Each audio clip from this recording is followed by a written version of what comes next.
শাপলা সাদিয়াস কিচেনে আপনাদের স্বাগতম। আজকে আমি আপনাদের জন্য নিয়ে এসেছি ঝটপট মজাদার ডিম আলুর রেসিপি। চলুন একটি লাইক দিয়ে ভিডিওটি শুরু করা যাক। এখানে আমি আলু সেদ্ধ করে ভেঙে নিয়েছি। এটা সত্যি একটি মজাদার রেসিপি। চুলায় একটি প্যান বসিয়ে তাতে আমি পরিমাণ মতো তেল দিয়ে নিয়েছি। এখন আমি তেলের মধ্যে দিয়ে দিচ্ছি হাফ চা চামচ পরিমাণে হলুদের গুঁড়া। এখন তেলটি একটু গরম করে এতে আমি সিদ্ধ করে রাখা ডিমগুলো ছেড়ে দিব। ডিমগুলো আমি খুব ভালোভাবে এখানে ভেজে নিব। যদি লাঞ্চের সময় আপনার অজান্তে কোনো মেহমান চলে আসে তাহলে তাদের চোখের পলকে ঝটপট এই রেসিপিটি রান্না করে পরিবেশন করতে পারবেন। এই ডিম আলুর রেসিপি গরম ভাত, রুটি এবং পোলাওয়ের সঙ্গে খেতে দারুণ লাগে। আর এটা এতটাই মজার হয়ে থাকে যে কেউ আপনার প্রশংসা করতে বাধ্য। তাই আর দেরি নয়, দ্রুত এই রেসিপিটি বাসায় বানিয়ে ফেলুন। আমার ডিমগুলো ভাজা হয়ে গেছে, আমি এগুলোকে তুলে নিলাম। আমি এখন এই ডিম ভেজে নেওয়া তেলের মধ্যে দিয়ে দিয়েছি 1/3 কাপ পরিমাণে পেঁয়াজ কুচি।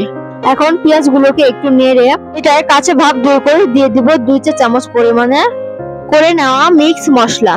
মশলাটি আমি কিছু পেঁয়াজ, কিছু রসুন এবং কিছু কাঁচামরিচ দিয়ে করে নিয়েছিলাম। তারপর এখানে দিয়ে দিলাম হাফ চা চামচ পরিমাণে আদা বাটা। এখন হালকা নেড়ে দিয়ে দিব 1 চা চামচ পরিমাণে হলুদের গুঁড়া। এখন একটু নেড়ে দিয়ে দিব হালকা পরিমাণে পানি। আবার আমি ভালোভাবে নেড়ে দিলাম। এই পর্যায়ে দিয়ে দিব 2 চা চামচ পরিমাণে মরিচের গুঁড়া।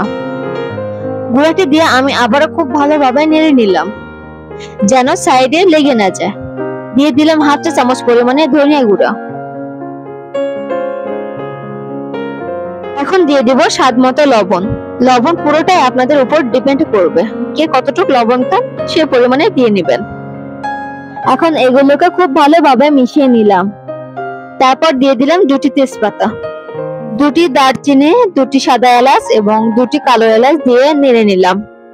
মশলাটা যেন নিচে লেগে না যায় এজন্য আমি সামান্য পরিমাণে দিয়ে দিয়েছি পানি। আপনারা চাইলে পানি ছাড়াও কষিয়ে নিতে পারেন। এখন আমি দিয়ে দিচ্ছি সেদ্ধ করে ভেঙে রাখা আলুগুলো। আলুগুলো দিয়ে আমি আবার খুব ভালোভাবে মশলার সঙ্গে মিশিয়ে নিলাম। যে যেখান থেকে আমার ভিডিওগুলো দেখছেন সবাইকে জানাই অসংখ্য ধন্যবাদ এবং তাদের জন্য রইল অনেক অনেক ভালোবাসা। আপনাদের পাশে আমি সবসময় আছি এবং আপনারা আমার পাশে সবসময় থাকবেন। আমরা একজন আরেকজনকে সাপোর্ট করব, তাহলে খুব দ্রুত সফল হব।